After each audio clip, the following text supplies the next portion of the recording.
இந்த அக்ஷய திருதியைக்கு வெறும் 1000 ரூபாய் செலுத்தி இன்னைக்கு ரேட்லயே அட்வான்ஸ் புக்கிங் பண்ணுங்க. பிரின்ஸ் ஜுவல்லரியுடன் நிறைய சேவ் பண்ணுங்க. ரஷ்யாவில் கொரோனா போன்ற வைரஸ் பாதிப்பு பரவி வருவதாக வெளியாகி இருக்கும் தகவல் அதிர்ச்சியை ஏற்படுத்தியுள்ளது. இதையடுத்து மக்களிடையே கடும் அச்சம் நிலவுகிறது. ரஷ்ய ஊடகங்களில் கசியும் செய்திகள் பரபரப்பையும் கூட்டியுள்ளது.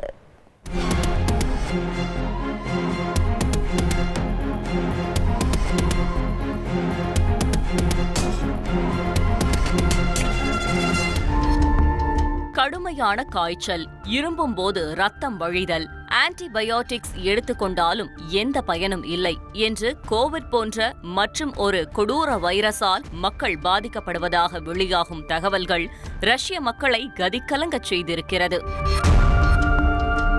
டெலகிராம் குரூப்களில் பலரும் தங்கள் அனுபவத்தை பதிவிட்டு வருவதை அடுத்து இந்த விவகாரம் பூதாகரமாக வெடித்துள்ளது.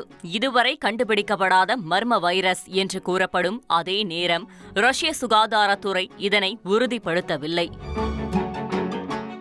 தலைவலி, தசைவலி, மூச்சு விடுவதில் சிரமம் என்று கோவிட் போன்ற அறிகுறிகளே தென்படுவதால் மக்களிடையே கொரோனா வைரஸ் மறுபடியும் வேகமாக பரவுவதாக கடும் அச்சம் நிலவுகிறது.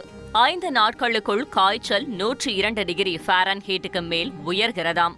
கோவிட் போன்ற மர்ம காய்ச்சலால் ரஷ்யாவின் பல நகரங்களில் ஆயிரக்கணக்கான மக்கள் பாதிக்கப்பட்டுள்ளனர். ஆனால் சோதனையில் கோவிட் நெகட்டிவ் என்றே ரிசல்ட் வருவதாகவும் பரிசோதனை அறிக்கையில் அடையாளம் தெரியாத கிருமி என்றே குறிப்பிடப்படுவதாகவும் கூறப்படுகிறது. காய்ச்சல் தொடங்கிய 2 நாட்களுக்குள் படுக்கையிலிருந்து எழவே முடியாத அளவுக்கு தாக்கம் இருப்பதாகவும் சிலர் அனுபவங்களை பகிர்ந்து வருகின்றனர்.